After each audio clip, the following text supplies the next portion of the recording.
Oh, Brock Hamilton, big accident! Rolling over, he got the turn 2 wall on the... Jones just went past, almost like he was standing still, and there's some contact there. And right about now, he gets a bit close to Lee and just pulls out the slipstream. Oh, actually, very lucky.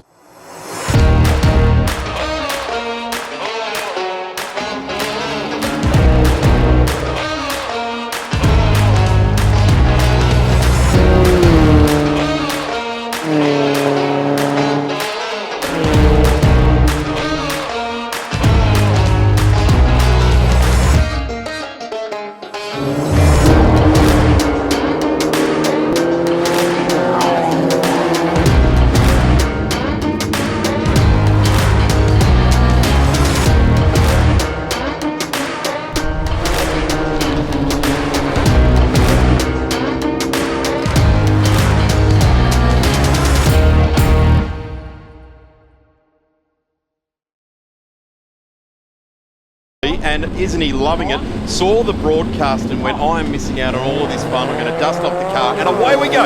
We saw their first race of the weekend. And on the dirty side of the road, Lee Partridge on the pole and going side by side with Andre Kieran into turn 1. We're looking a couple of cars further back with Nick Jones getting a much better start over Jake Rowe from the 3rd row of the grid. That was 5th and 6th. Looks like they've made a couple of spots, actually. They've had a really stellar start. They head down into turn 3. This is tight going at turn 3 on lap 1, almost 3 wide at one point there. Lee Partridge just gets a couple of car lengths away, with Andre Kieran now starting to become a little bit of a bottleneck early on.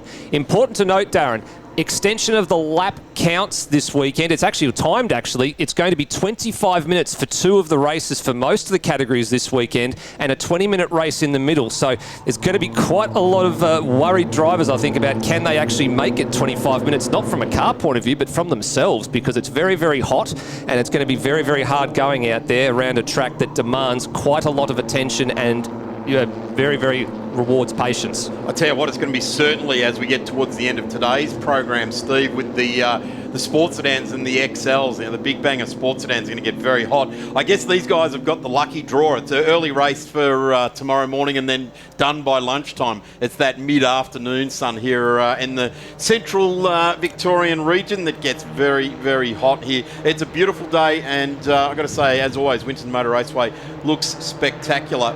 But just getting a good look at these cars here. There goes our race leader, and then it's Quiddington on return to the game. So he deserves a round of applause for mine anyway at the start of the season. Good on him for making it back and watching this broadcast, giving him all the motivation to get there, Steve. Absolutely, yeah. He's having a very, very nice start to season 2024 in the top pointy end of the point standings. Very, very close after round 1, naturally, with 3 different race winners.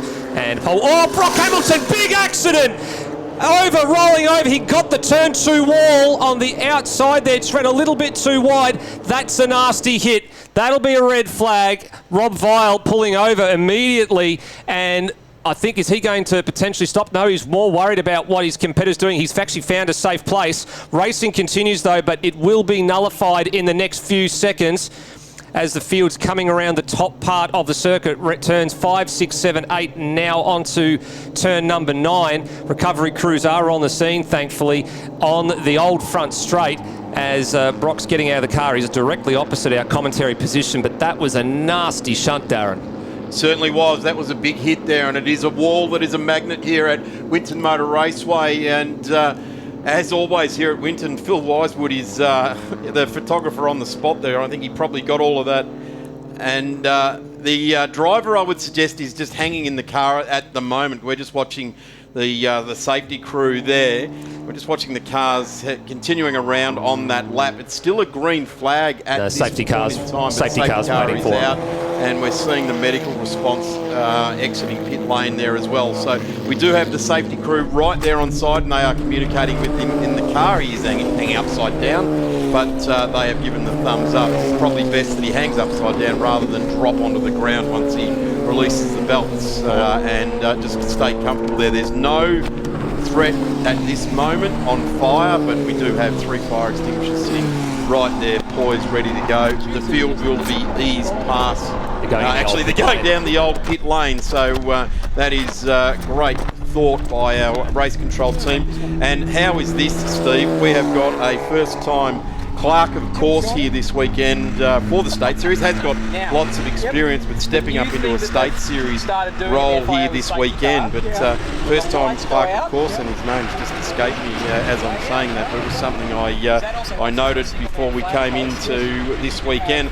Kristen Jackson is our Clark, of course, and great forethought to send the safety car down the old pit lane. I remember the old Winton 300s in production cars doing brakes and refuelling out of jerry cans down that pit lane there. So lots of history. A very small, short pit lane. It looked big in the late 80s, early 90s, but certainly our driver is now out and standing up next to the car here in the old pit straight. Will be moved over to the emergency response vehicle, let's call it the ambulance, and he's just shrugging his shoulders to some of the crew that have made their way down onto the fence there. Car still upside down on the straight, and we've got the here's the replay. Here we go, Steve. So into turn number 1. That's a good line there, but on the exit turn 2, so the rear's just stepping out a bit. It actually had a bobble mid-corner. You can see there, he tried to catch the car mid-corner at turn 2, and it's just that little awkward moment, that slide into the fence, that's just taking him a bit too far. And as you said, Darren, it is a bit of a magnet, that wall. It has claimed many a victim over the years,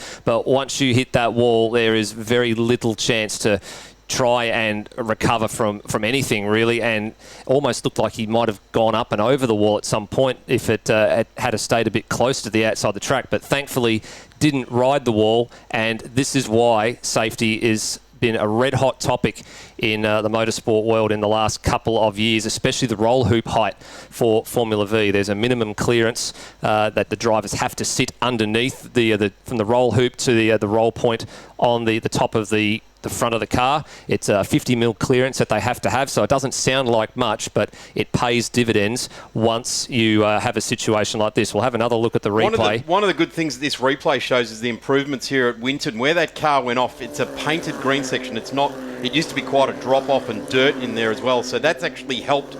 I guess the ferocity of this accident becomes worse, and that's a nasty old crash there, rolling over onto your lid and sliding up the road. We can see that green painted surface there where the other competitor pulled up on the outside there, but that could have been, in years gone by, could have been a lot worse there. With that bit of green concrete that is there, that has certainly added a lot of track safety there, because I can tell you just about anyone who's done a lap here at Winton goes wide there at some point. You get a bit hungry for carrying your pace up through turn 2 and try and get up onto the old starting straight with as much pace as you can. And that was, I would suggest, lack of vision, because he was tucked up behind the car behind and just went wide. So sadly, we load up the number 5 of Hamilton onto the truck, and we see the rest of the field go by. The other competitor, I didn't quite get who that was. Rob Vile. That was Rob Vile. Rob Vile, very, very experienced motorsport guy there. So Rob was sort of started further down the field. So he would have had great concern for Hamilton as he stopped up there. But we did have the safety crew right on top of it there. They did a brilliant job, as Winton is quite renowned for the quality of response and recovery, and we're seeing that play out right now here at the track. Field again going through the old pit lane, which I think its primary purpose these days is for burnouts and for donuts vehicles and things like that, and at circuit racing it's for parking up the recovery vehicles. But laps are still being counted. The clock is still counted down. So I've got to say, well done, Christian. Your first race in State Series level. As a Clark, of course, it's thrown you a curly one. A rollover with a Formula V is always a bit tricky.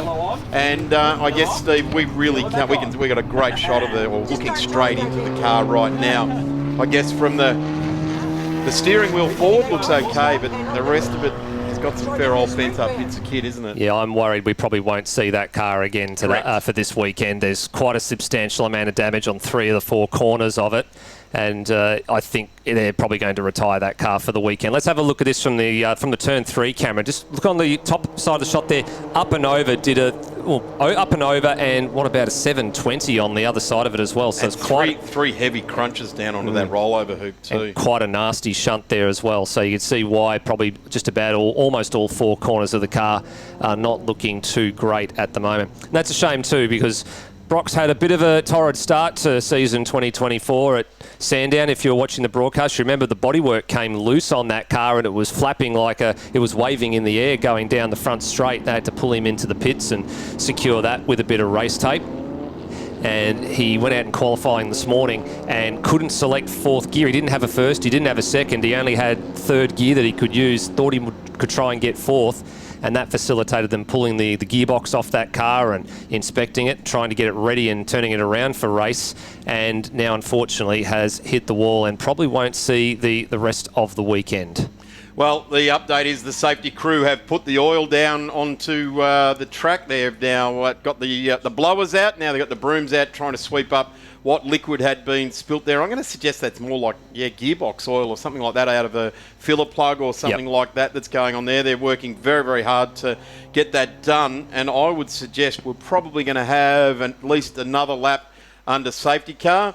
I would say if you want photos of that incident, get onto Phil Wisewood's Facebook page, because he seems to be the Johnny on the spot here at Winton when Formula V's go wrong. It was the young Ayrton that put it down into turn 3 and That's right. had all the shots a couple of seasons ago in Formula V there as well.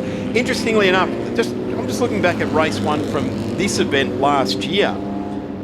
Reith McCarthy, Heath Collinson and Jake Rowe filling the spots there, and it's only Jake Rowe that is represented here at this race meeting, currently sitting in 4th spot. Obviously only got 1 lap competitive, but bit of a changing of the guard there, isn't it, now that we've got Lee Partridge, Andre Curian and Ash Whittington in those front 3 spots. Yeah, you're absolutely right. Both Heath Collinson and Reith McCarthy opting to take sabbaticals from racing this year. They've been racing for a good chunk of the last several seasons.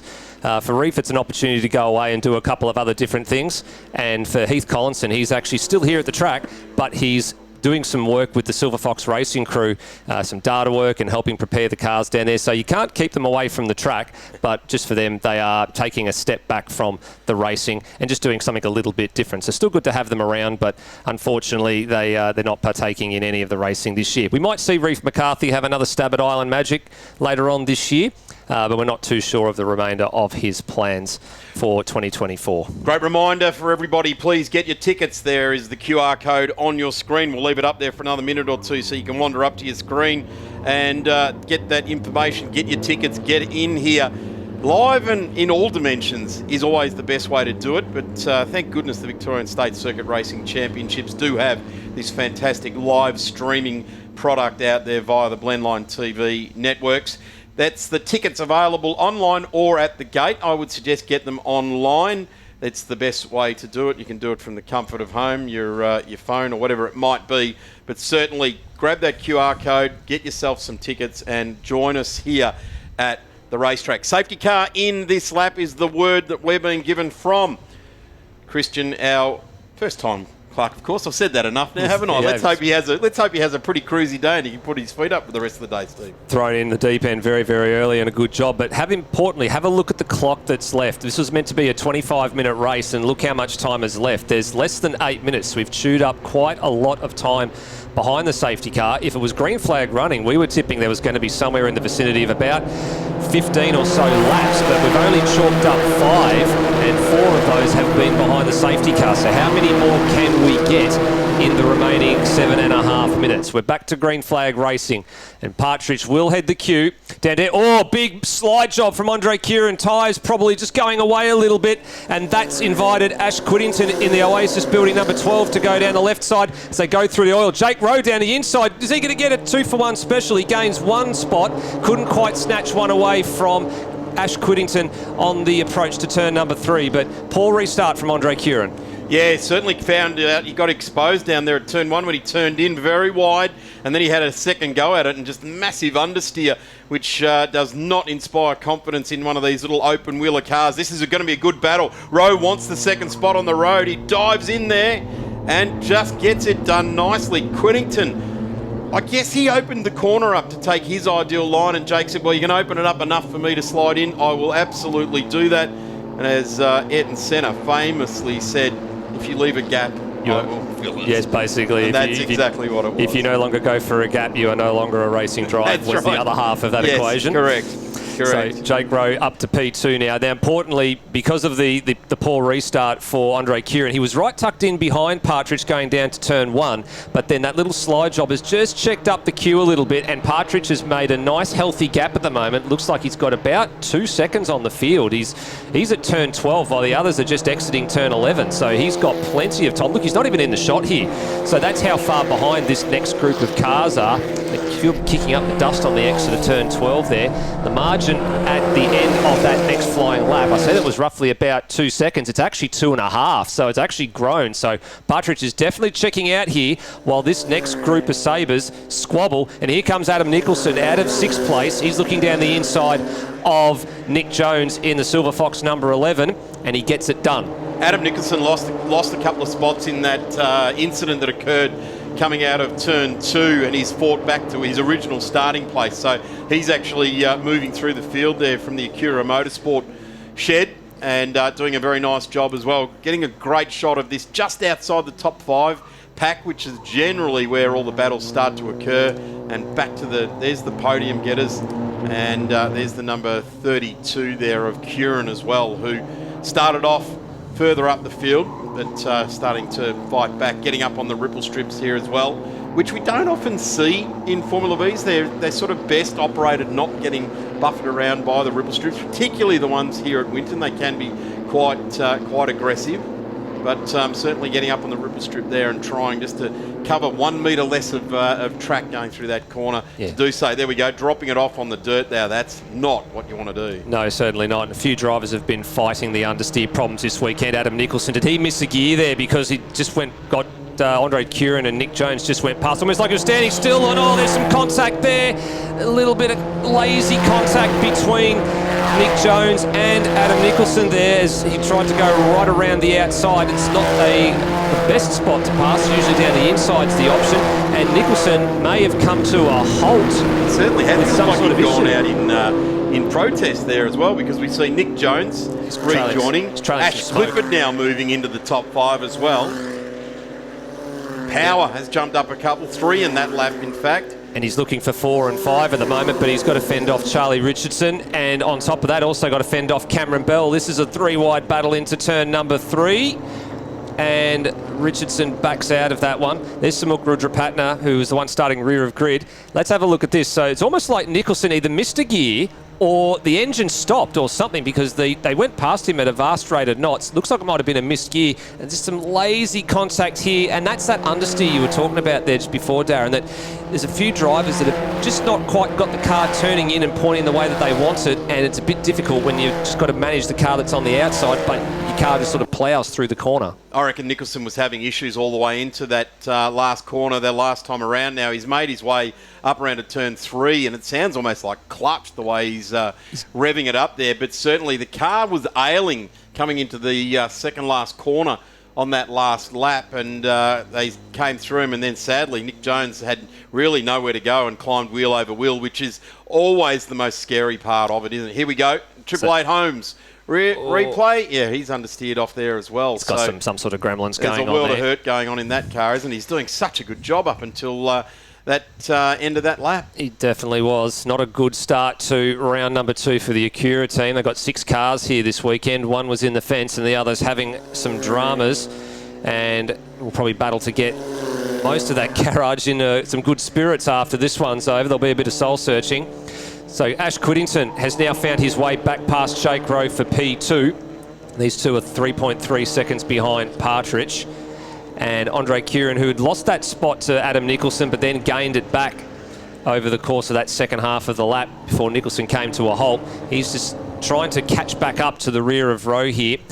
His restart was good. His time was on. He was right behind Lee Partridge, but just made that little mistake, and that's all it takes sometimes at a circuit like this. This is not like Sandown or Phillip Island, where if you can just stay within that sort of little toe of the car in front, you can gain all that time back. This is very much a driver's track. A lot of drivers in the qualifying session this morning were asking quite a lot of their cars, and that's where the lap time comes from at a place like this. Having a car that points, having a car that can exit very, very nicely, transfer its power at precisely the right time, not getting on the power too early and therefore understeering off the ends of the circuit and off the ends of the ripple strip and kicking up all that dust, because that's what costs you lap time at a place like Winton. Certainly the secret to Winton is power down. It's getting out of the corner and getting all of the power, whatever it is you've got, getting it down to the ground.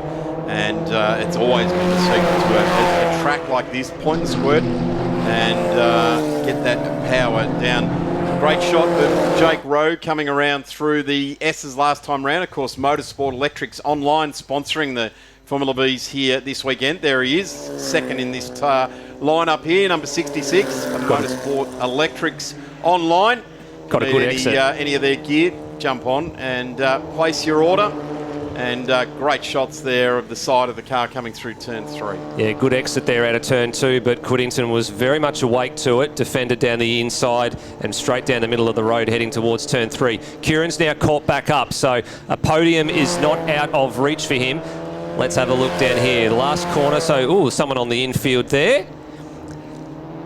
In the lower half of the group of cars. A bit hard to make out who that was until we zoom in on it, and it turns out it looks like it might have been Mick Fisher. Cars continuing on around through the S's, coming onto what was the back straight. Winton signs along there, and they go right back up through the gearbox. Let's have a look at it with 5 seconds left to go. Lee Partridge over Ash Whittington, Jake Rowe, Andre Curran, and Ash Clifford probably get the last lap board this time around. Then it is Casamati, Windsor. Yep, so checkered flag we're hearing is being ready to start finish line, and it looks like that's the case. So 10 lap duration in the first hit out for Formula V. Here comes your race winner, Lee Partridge. Comfortable margin at the end of the day, around about 3 seconds, and that will be his first win of the 2024 season. So 4 race winners in the 4 races we've had so far across the opening 2 rounds. So naturally, a tight championship was predicted at the beginning of the year. That's precisely what it is appearing that we have got. So Partridge home by 3.3 seconds over Whittington, and Rowe and Curran all in a little cluster. You could throw a blanket over them as they came across the line. Interesting thing is with that result there with Lee Partridge in the working drone Sabre, that now brings Jake Rowe and Lee Partridge on equal championship points of the allocation after this race. So early on in the season, the battle is absolutely raging for Formula V. I guess 10 laps completed, Steve. I reckon we lost probably 5 laps in recovering. Agreed. That. It could have been more, but it was a really strong recovery by the recovery crew there. There's our results. Now, let's take nothing away from some of the drivers in the lower half of this 10, because they did a really good job avoiding the carnage that was happening in that early group of 10 cars at the beginning. So your top 4 we've talked about. Ash Clifford, he found his way through after starting on the 4th row of the grid. So too John Casamati. So they came through and gained a couple of spots each. I'm here in the pits with Adam Nicholson. And he has been on track already. He has done qualifying. How did you go in qualifying? I ended up qualifying P4. So it's a tight group of drivers up the front. So yeah, I think we were half a second off pole. But I think we have more time in the car if we get with the right people. But now it's obviously race time. So I think, yeah, we can battle for a podium today, hopefully. Out on Winton, is there any things on track that you're a bit worried about, or places you feel strong?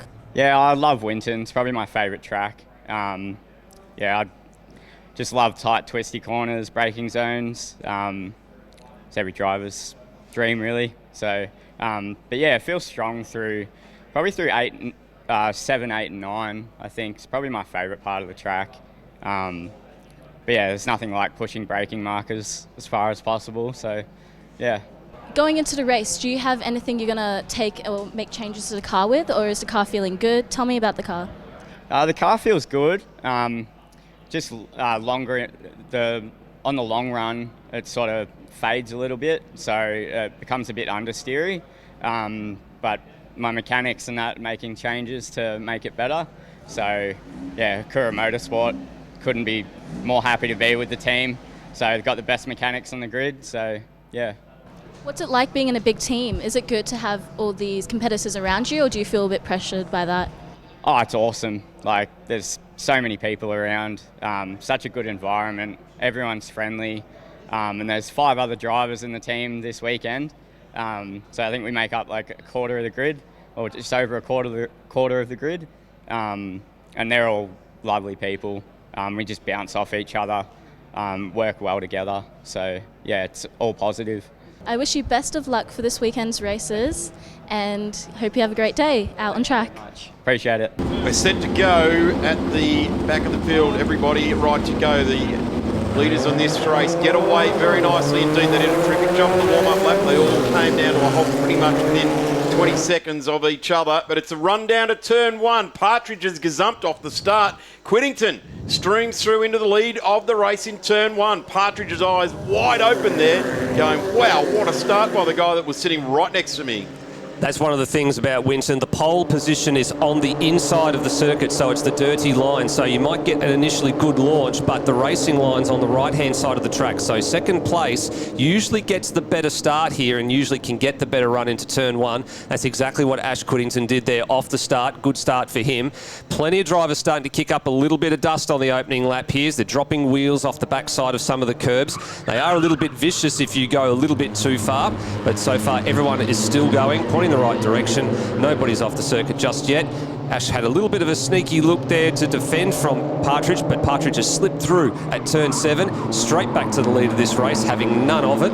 Andre Curran's now moved up a spot 2 on Jake Rowe at the start, so there's been a couple of changes for position early on in the race. Rocco Spindley had a tough run out of turn 4, ran for about 150 metres with 2 wheels on the dirt. I think he was looking for a safe place. Here we go. Here's the pass for the lead in the race. Partridge just bobbled the car around there, held on tight. In fact, he was holding on very tight there and got a little bit of air under the wheels there and then just turned it in nicely.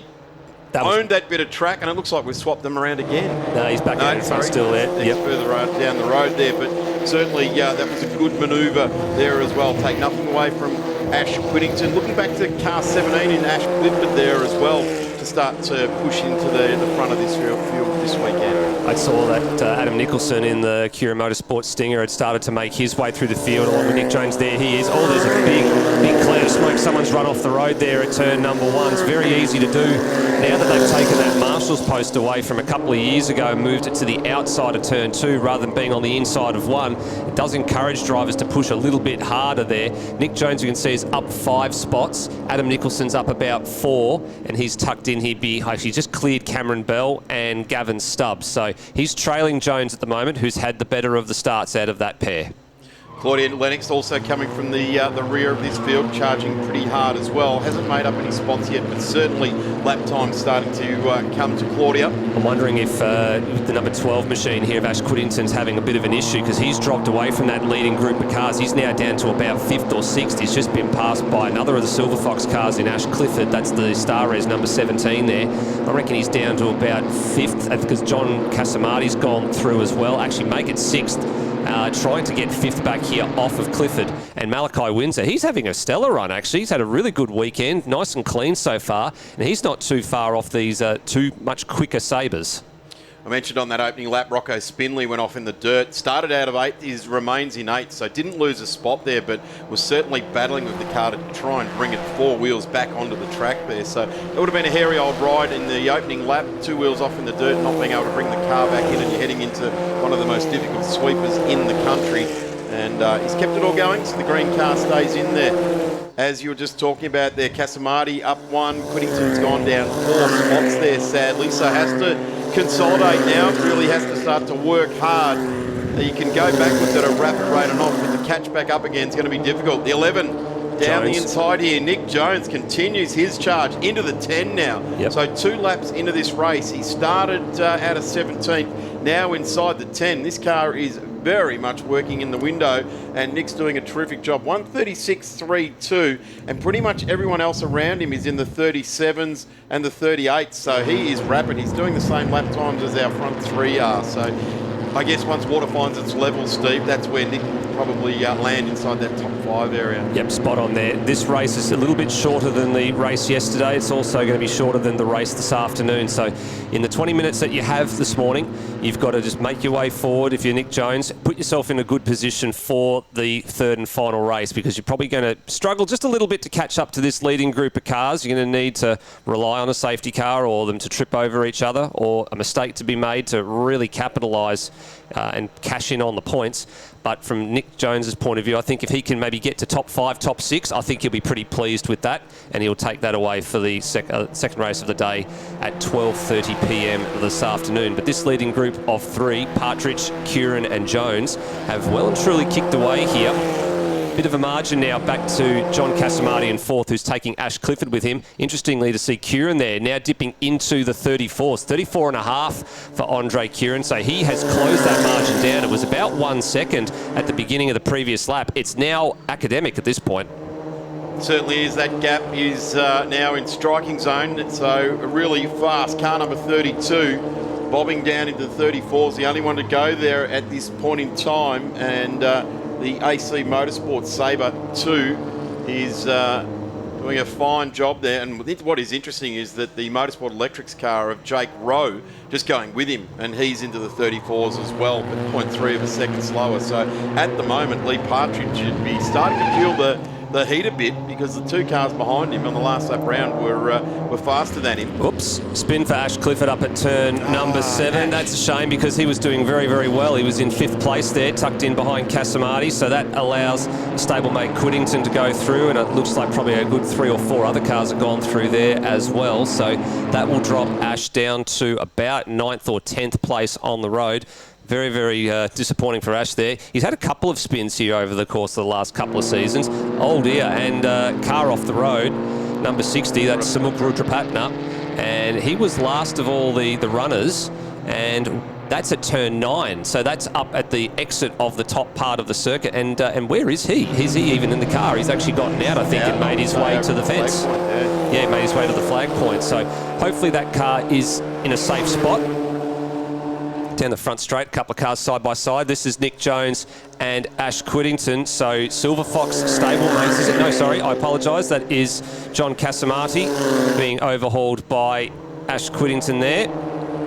So Nick Jones just being slowed down a bit by the pace that's in the Here's front Jones. trio, because he's now up to 7th. He'd made, 10 places. He'd made 9 places in the first 2 laps and 1 in the last lap. So starts to find the level point on his lap time, but that's a good charge out of 17 to get down into position number 7 by lap number 4. 7 minutes and 50 seconds remaining in this race, so still lots to unfold here. And on the last lap, just to give you an update on the leaders there, it's Partridge didn't down into the 34s, Kieran into the 34s, and Jake Rowe 135. So just a little bit of a response there from Lee Partridge. You and I, Steve, were lucky enough last night to have away from the heat of the track, have a relaxed chat with Lee after getting a race win yesterday, and a good time. He wasn't so keen to talk about the racing, but talk about motorsport in general and just have a general chit-chat. But I said to him, I reckon you'll sleep well, and he said, I reckon I could have been asleep by 6 o'clock tonight. I was that tired after the lead-up. In his checker shirt, he would look like he was fit for bed actually as well when he came in to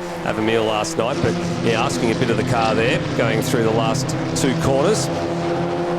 So it seems like Kieran's got a little bit for Partridge at some parts of the track, and Partridge has got some strengths at others at the moment. So it's just ebbing and flowing back and forth. This is sort of what we saw in qualifying yesterday, where Partridge laid down a time, Andre responded, and then his response came up a little bit short at the end of it all. So that's what's happening right now in race trim. Big group of cars here going down into turn number 1. We've got Josh Munro and Gavin Stubbs. They've looked like they've just been passed by Ash Clifford, who's on the recovery path after that spin up at 7. Stubbs now looking down the inside of Josh Munro at turn 3. That's a nice pass. Darren Power tucked in there in the number 44 entry, and just biding his time at the moment. So this is the battle that's down for 11th, 12th, 13th, and then you've got Cameron Bell on the back of them in 14th in the championship winning car of Heath Collinson from a couple of seasons ago that has changed hands in the off-season. It's been something he's been getting used to for the first 2 rounds of the championship, having ditched the Sabre 01, moved over to the 02. He was telling me this morning he's looking forward to going to Phillip Island, which is a track that he knows, and he's raced there a couple of times already, and then really understanding where they are at with that car. They'd never done a lap at Sandown, they'd never done a lap at Winton, and they've done it in the new car as Power makes a little bit of a right hash of that, runs off the backside of the curb at turn number 9, and Bell might have a little bit of a look around the outside here on the high side, over and under switch perhaps. and good dice between these two competitors. But at both stages here, Bell's on the wrong side for the attack, and Power can hold the line down here into turn 11, under brakes, get the car stopped and fend off the advances of the number 4. Darren Power, the Acura Motorsport Jacer F2K4 out there doing a nice job with it. Notice that Ash Whittington's got through on Casamati now. Nick Jones has dropped himself into the 35s as well and is now in position number 6. So Whittington up to 4, Nick Jones up to 6, and the 95 of Nicholson has now gone up. Adam Nicholson there. So he's jumped up from right down the back as well. Basically catched onto the back of Nick Jones, hasn't he, and followed him on through. Yeah, everywhere that Jones has gone, I've been keeping an eye on them. Every time Jones has passed a car on a lap, Nicholson's made it the same pass a couple of corners later. So just following in the wheel tracks at the moment. So both of them very much on the recovery trail. And as I said, if Jones could get sort of top 5, top 6, he'd be pretty happy with his morning's work. This is sort of the pick of the conditions, I think, this morning, Darren. The first 4 or 5 categories, cooler track temperature, the sun's just starting to come up. There's really no bite in the sun at the moment, so we probably get to about 10:30, 11 o'clock, and some of the other categories in the latter half of this morning's group are probably going to start to feel the struggles that we started to see yesterday, with a lot of sliding, having to play with the tyre pressure. So very much Formula V, Saloons, E30s, Formula Ford, and possibly improved production. They got the pick of the morning's conditions, I think. I think they're the lucky ones. Yeah, I think by the end of the day yesterday, particularly the sports sedans, we saw Travis Condon, who was leading the race, and it was definitely a tyre issue. He confirmed last night at dinner as well that he just had to look after the tyre. He thinks that by the end of the last race today, he's going to have a good tyre, still ready to take it up to Dean Cam in the 25-minute race. So he's sort of playing that long game, and Dean Cam's playing a very similar long game as well in that respect, that they're looking towards the end of the weekend and trying to go as fast as slow as they possibly can. Yeah, going fast but preserve what rubber you've got underneath you. You're absolutely right. That's been a trait of the Formula V's here this weekend as well, being able to make the longer distance races work with the full set of tyres, especially in the warmer conditions. This leading group of 3 has been glued together just about all race long. They've chalked up 7 laps so far. They're working on their 8th, so probably going to be around about an 11-lap affair. Gee, this is a proper Formula V race out in front at the moment. We're just seeing the back end of Lee Partridge, Andre Curran, Jake Rowe. In fact, Jake Rowe in this race last year, the second race for the weekend, was second in the race. So let's see if he can at least gather the pace and get through on Andre Curran to cover off what he had last year. And I dare say he'd really like to take the 2 of the guys in front of him. So we may see a bit of a Hail Mary down into one of these last couple of corners on the last lap. I'd say we've got at least another 2 laps to go in this race. Yeah, I'd say 2 or 3. Andre Curran, who's done better at this point, he was 4th in this race last year, and Nick Jones was 5th. Nick Jones is currently 6th, and he would dearly like to get onto the back of John Casamati. It might be a little bit hard, 4.8 seconds up in front of him at this point in time, with 2 minutes exactly remaining in this time certain race. Yeah, I agree. It's going to be a bit of a stretch. I still think 6th will be a pretty good reward for Jones. Be pretty happy with that. I think so. Both him and Adam Nicholson in the 95 doing a terrific job getting their way back through the field. Absolutely agree. So Andre Curran in his 3rd season in Formula V here, desperately looking for that win. He's had the maiden front row start this weekend. He's been on the podium several times throughout his career to date, showed good speed, but just lacking that little bit of tenacity, looking for that race win. So what you were saying, Darren, before, you just got to possibly look at, pushing a little bit harder, maybe sending that Hail Mary at some point. He just asked a little bit of the car, a bit too much of the car there at turn 7, and Jake Rowe's now all over the back of him, and he's just lost touch with Lee just a little bit on this 9th lap. So now they've got to work together and play some catch-up. Let's just see if we get the last lap board this time around. We've got about a minute left, so probably will be give or take whether we get 1 lap or 2 after this one. So Andre Curran set the fastest lap on lap number 3 at 1:34.59. It's a bit of a stretch to catch the 2016 lap record set by Blaine Grills at a 1:32.64. So we're a bit off that. The track was just resurfaced back then as well, and we can actually see the sealant on the side of the track on that shot at the start line, which was very controversial when they last resurfaced, did the full resurface here. Obviously the turn 3 down to 4, an extra 4. Realignment they did during those COVID days is working well. We're about to see that now, and actually Formula V's were one of the categories that got a great advantage from it because they can just hold it flat and just send it through there. They really don't even lift anymore, do they? They just keep going up the gearbox and accelerate away. Yeah, they don't have to, can carry a lot more speed compared to what they used to when it was a little bit more of a tighter radius corner. There was a little bit less runoff. They had to take a little bit more care. We've got some word that this is the last lap, and I think Jake Rowe realises that it is the last lap. He was a half-hearted look there at turn 7. No room at the end there to make a pass on the 32 of Andre Curran, and Curran himself not quite close enough to Partridge at this point. It'll have to be a fair old send, I'd say, at the last couple of corners if he's going to make this work, but I think Lee has probably enough of a margin. They may have actually, maybe a bit of good grace here. We'll just wait and see. We've got some word on our race radio that it may have been the last lap. We might actually get one more, so there might be a little bit of We are hearing a bit of conjecture, aren't we, in our ears at the moment, that there might be another to go. So at the moment, Jake Rowe, I still say he needs to do a big send on Andre Curran at some stage.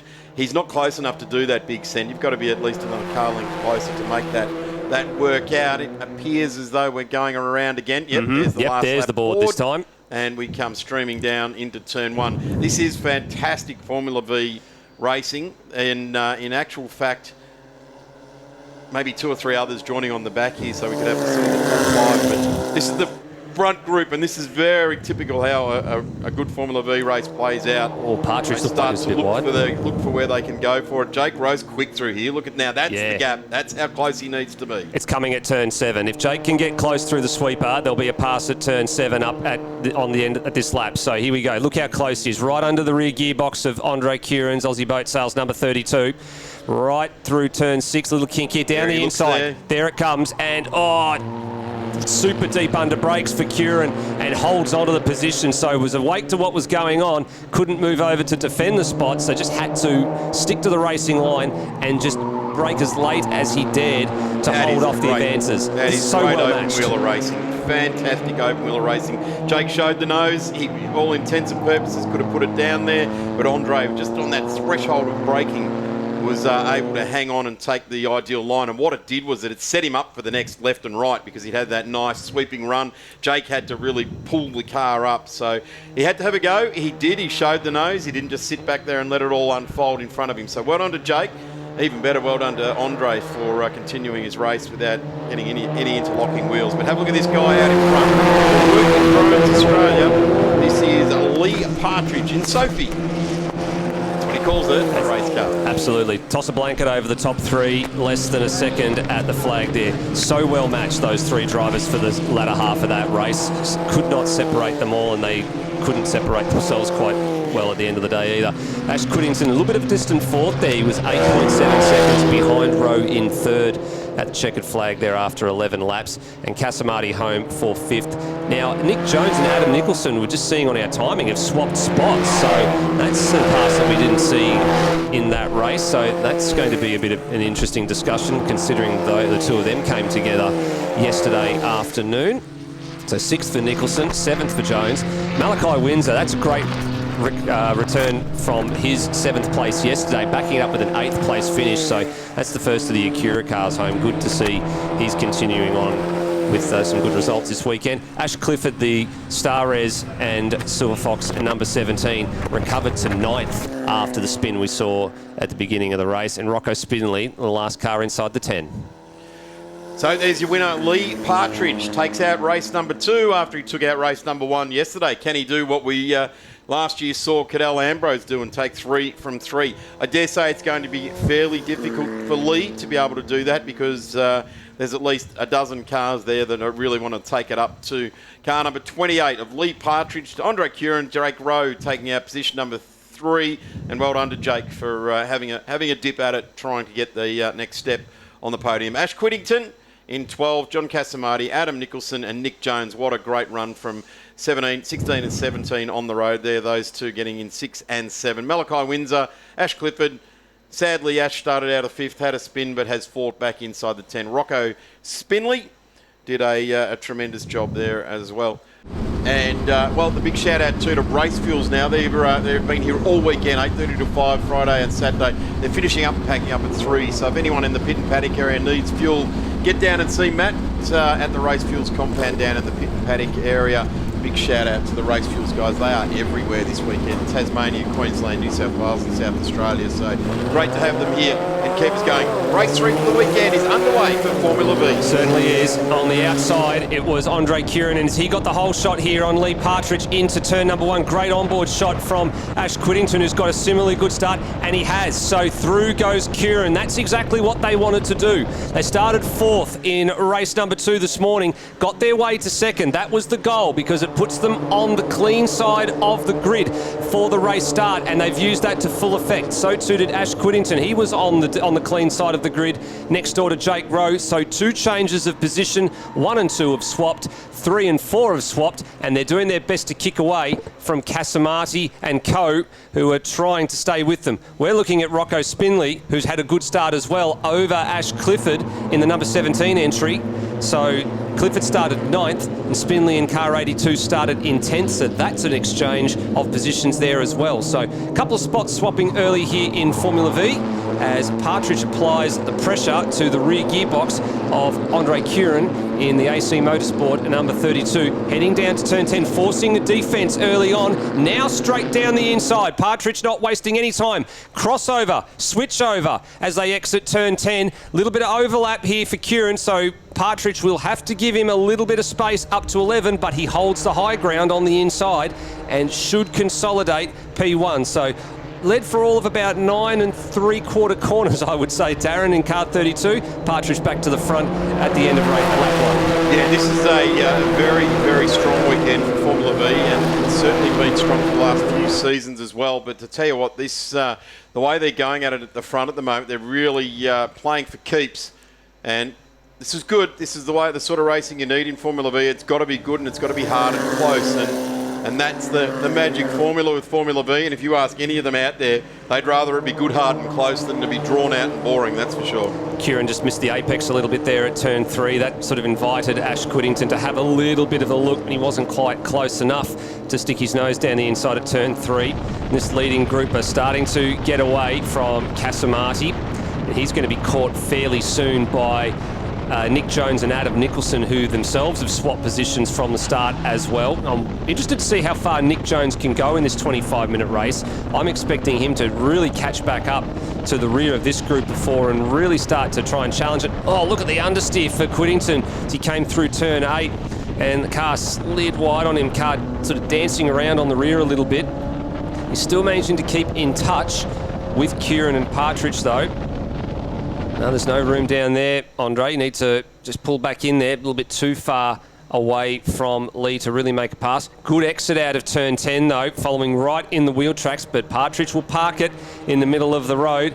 He knows the gig. He's been here a lot of times before, many, many more times than what Andre has. It's only in his 3rd season. Partridge has been around the traps for many, many years and knows how to play defence. There's Casamati, there's Jones and Nicholson literally running nose to tail, if you don't mind me saying it, as they came out of turn 12. And they're bearing down on the Beecham Racing number 25 quite quickly.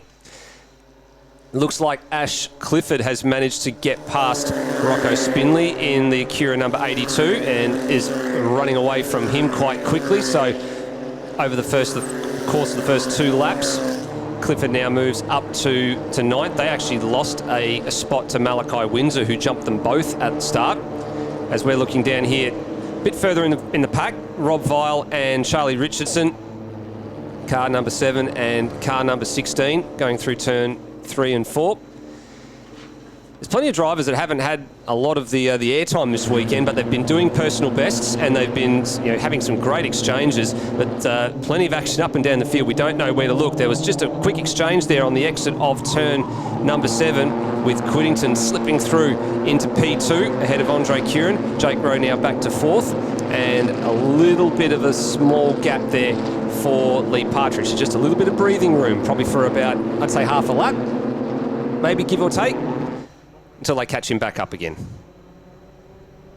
Great competition here. Let's just have a look at the way they have gone over the last 2 races. It's Lee Partridge, Andre Curran, Ash Whittington, Getting a good look at this Whittington manoeuvre. So that's what set it up. Out of turn 4, they both ran a little bit wide. Andre dropped his left-hand side tyres off the back of the turn 4 curb. This is turn 5, and this will be up the inside at turn 7. So getting really close through this tight section here, and then the door becomes open, and Andre saw it coming, I think, and just sort of sidestepped the argument. And it's a long race, so plenty of time. Big shout out to Triple Eight Home Loans for the replays there on Glenline TV today, doing a tremendous job. So that's what happened on track, and they come up across the old finish line again now. Big dive up to the inside there. It's Nick Jones taking the inside. Spot. So Nick Jones, who early this morning was off the back of the grid, has raced really, really hard to get himself now back up into position number 7. And so too Adam Nicholson just in front of him as well. He was off the rear of the grid earlier this morning as well. So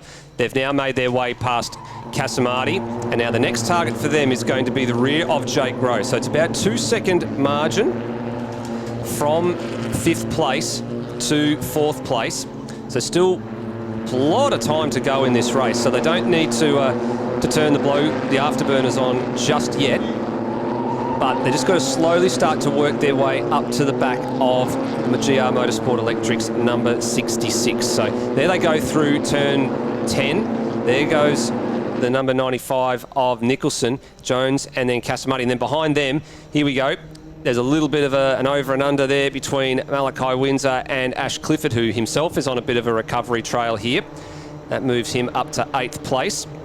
Good racecraft between the pair of them. Malachi's had probably his best weekend, I would say, in the last sort of season and a half. Qualified 9th, finished 7th yesterday, 8th this morning, and currently sitting in 9th. So he'll walk away at this stage with 3 top 10s. He'll be pretty pleased with his weekend's work, as will the family down there in the Acura Motorsport stable. But the Star Res and Silver Fox number 17 now through to position number 8, Ash Clifford.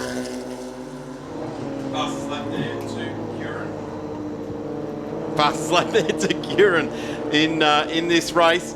And sorry about this, our timing screen has left us a little bit ajar at the moment, but it's Kieran at a 1:35.017, so he's doing a good job. Jake Rowe is also inside the 5 there with Nicholson as well.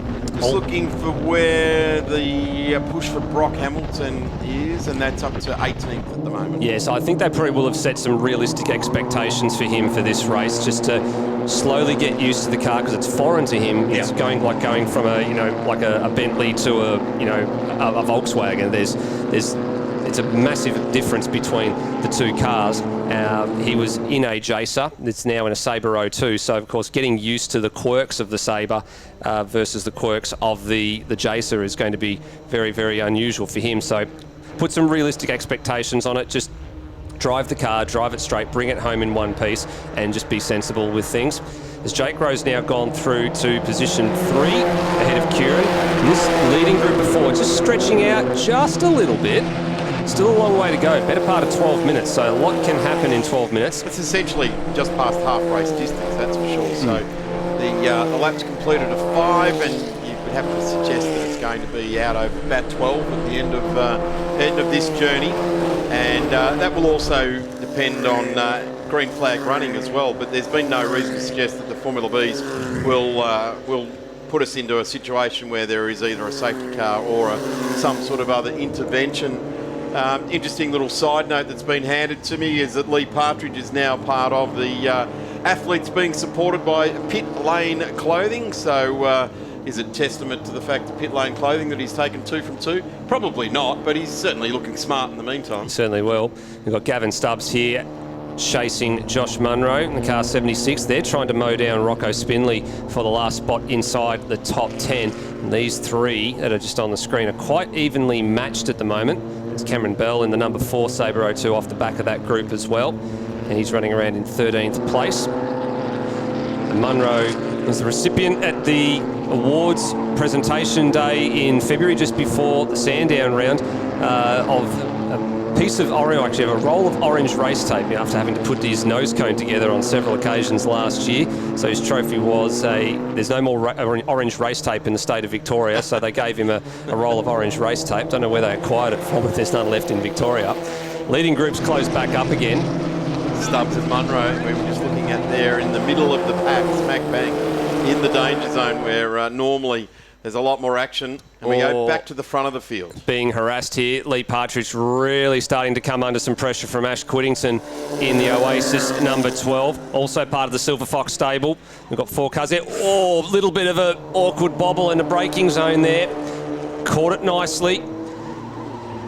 Ash Quiddington knows as well as Lee Partridge do. A couple of, I'm not going to say veterans, but certainly well experienced in Formula V, these two, and both of them over the last couple of seasons making a return to the category.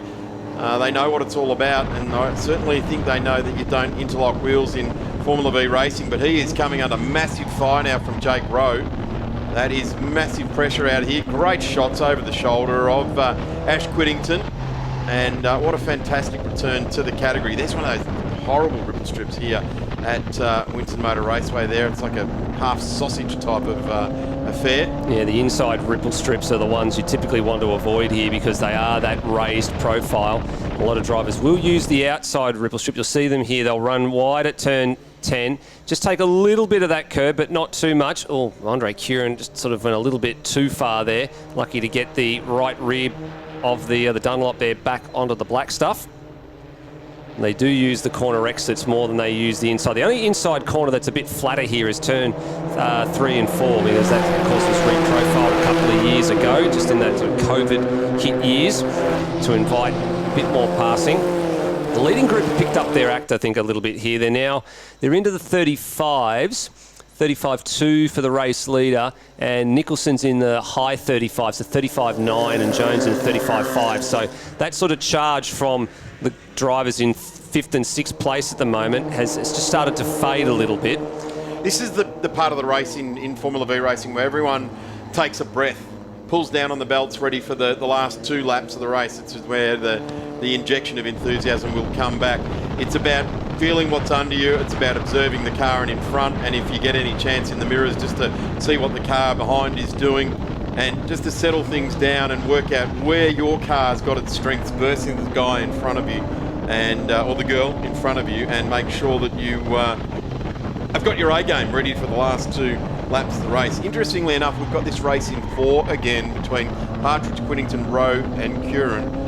Nicholson is just off the back of that, and then we go back to Nick Jones in Casamati and Windsor. But I've got to say, even at 6th place, Nick Jones has done a tremendous bit of racing today. A big whack to get back up through the field. Yeah, he certainly has. I'm just wondering, I think, have we potentially lost Ash Clifford? Looks like he may have had a moment somewhere out there on the circuit too, because I've noticed he's dropped out of the top 10. That's elevated Spinley to 9th and Josh Munro into 10th.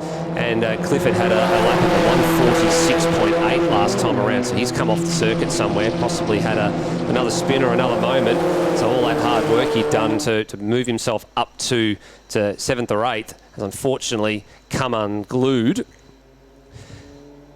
a look at this, nose to tail, nose to gearbox, nose to gearbox, nose to gearbox. All 4 of the top 4 cars literally line astern. But this is important because they're not holding each other up. They're sort of working together at the moment. They realise that if they don't sort of try and fight and argue with each other, that's a little bit awkward for Quiddington. Dropping the left rears off the outside of turn 4, and Rowe was through in a flash, so good run out of turn 4 and got it done well before he needed to turn in for the sweeper. So Rowe to 2nd. So just watching on that last lap around, Rowe and Curran have upped the ante here. They've dropped into the 34s, whilst our leader, Lee Partridge, now Quiddington's now gone back a spot. So Jake Rowe's absolutely arrested that spot away, and he's now out after race leader. And I get the feeling that Andre Curran's got more car under him than the guy out in front as well.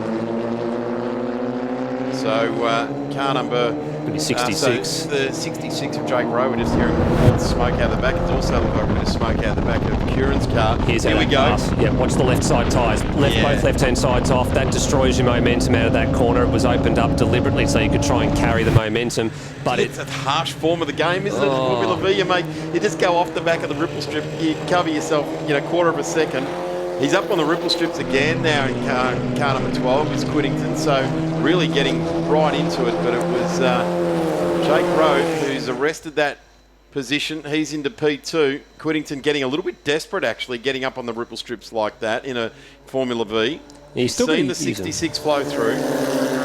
you've got to use the ripple strips a little bit at most of the circuits that we go to, Phillip Island especially, because a lot of it's all about momentum. So you need to keep the momentum up through the corner, but you need to use all the road available to you. So you can see some of the drivers do use a little bit of it. Some drivers like to stay away from it, but then a few drivers also like to try and push the envelope a little bit too hard. You see Ash Clifford now back through on Rocco Spinley for the second time this race. Gavin Stubbs now looking down the inside. That's car 72, the Gippy powder coating Spectre.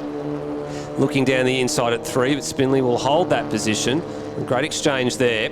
And that's allowed, actually, Josh Munro, who was in the 10, looks like he's made a mistake somewhere as well. He's dropped out of the top 10. In fact, he's actually come to the pits on that last lap. So that's a bit of a shame because he was up into what would have been, I think, probably one of his career best finishes inside the 10. That has elevated Spinley to 9th, which has now been surpassed by Clifford. So Clifford up to 9th, and Spinley to 10th, but coming under continued pressure here from Stubbs.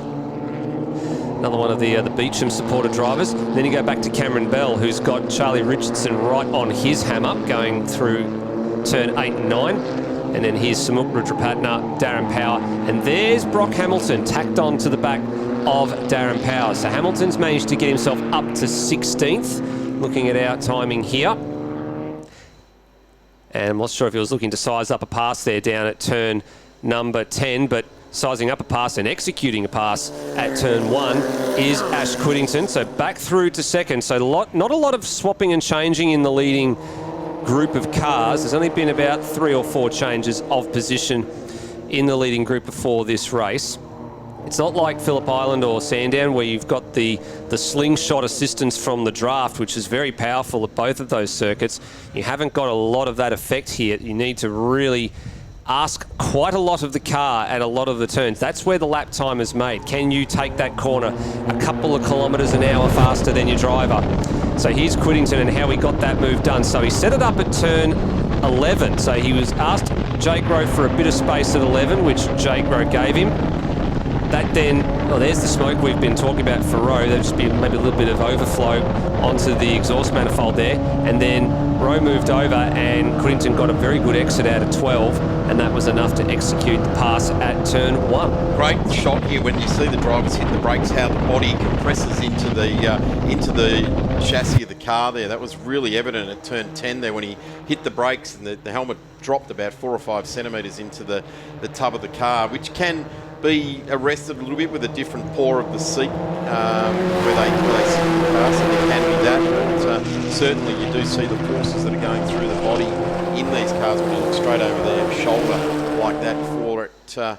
In the Formula V's, 2.5 minutes left remain in this one. So 11 laps completed, so better part probably of about maybe 3 or 4 laps, I'd say, give or take, is probably what's left on the table in this feature race. First of the feature races for the weekend, for round 2 of the Victorian State Circuit Racing Championships, with thanks to the Triple Eight home loans. This 4 that we're watching on the screen now, it is absolutely magnetising for us viewing this because the leader hasn't changed, but the 3 behind have. And at the moment, Lee Partridge is... Oh, and there it is. Andre Throws Curran. it away, Andre Curran. So what we had 4, we now Nicholson. have 3. Nicholson shot through the gap that was left there, just absolutely pinned it to the floor and shot through at a vast rate of knots. So that's the first victim out of this group. So for Curran... So 4 into 3. 4 into 3. So 4 down to 3, we should say. And this track, you were just touching on the nuances of the Winton Motor Raceway. This track is hard on cars. It is up and down the gearbox. It's hard on the brakes. It's hard on the power. You're asking the mechanical package to do a lot of work here, albeit that there's not the same sort of wide open throttle you see at Phillip Island. Here's the pass, the setup on our leader. No, Lee's better for it. Lee holds the corner. He can put the car where he wants, and he does that absolutely fantastic there for Lee Partridge, but Quiddington has got his measure. This is game on with 54 seconds on the clock, so we're going to get another 2 laps here easily. Yep, I'd say we've got 2 to go this time around. Oh, the nose going off. Quiddington has lost the nose on the Oasis number 12. So that's gone flying. It's departed to the left on the pit straight. I'm not sure if there was a bit of gearbox contact to the nose there, but whatever it is, he's gone through to the lead. He doesn't care about the nose. The aero's not as important here as at places like the Island and Sandown, so you could almost In fact, this is going to play to his advantage. He's going to have his feet cooled down over the next lap. There is the nose, and yeah, you're right. It'll be an air-conditioned Sabre 02 for the next 2 laps, I think. The nose cone, thankfully, has fallen safely on the infield, so that's a good sign.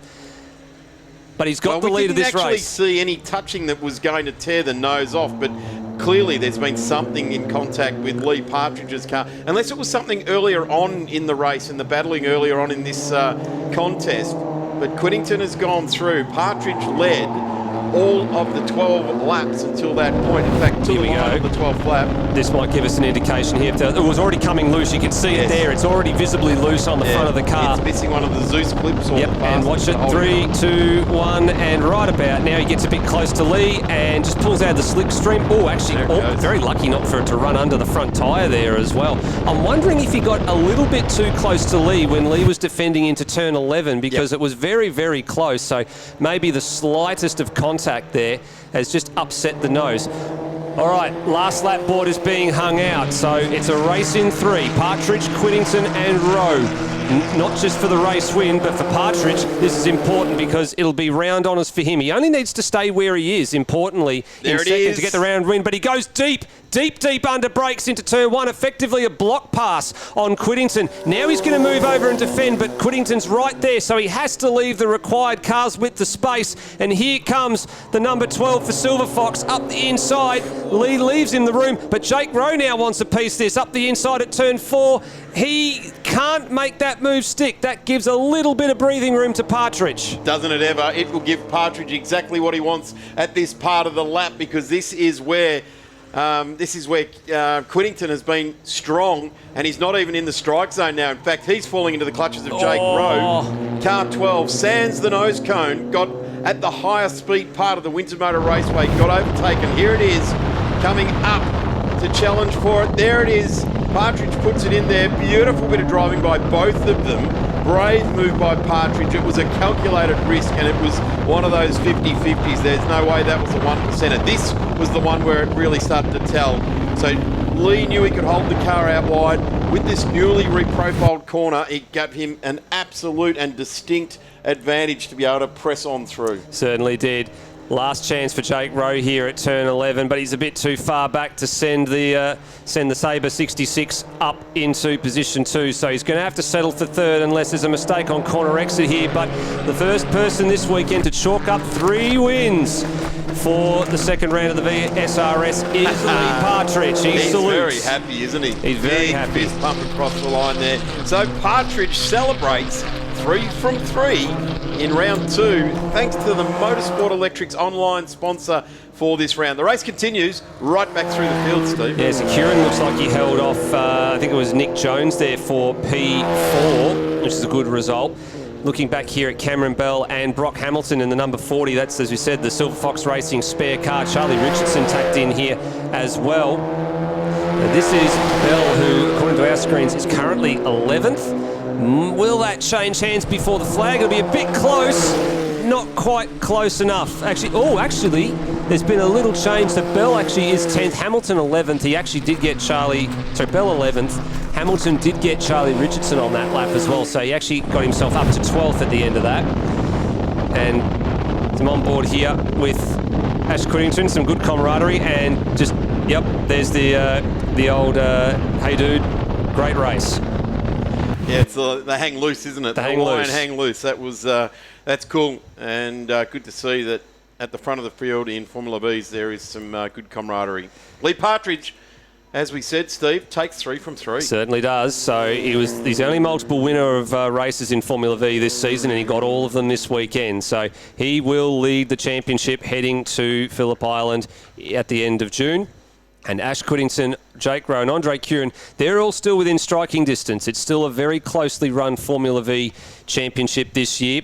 And we go to the Island where plenty of drivers are going to be looking forward to that one. So Nick Jones home in 5th. That's a good drive from him. Positioned the car well from this morning's race and converted that into 5th. Casamati 6th. Windsor Clifford, Spinley, and Gavin Stubbs gets the last spot inside the 10.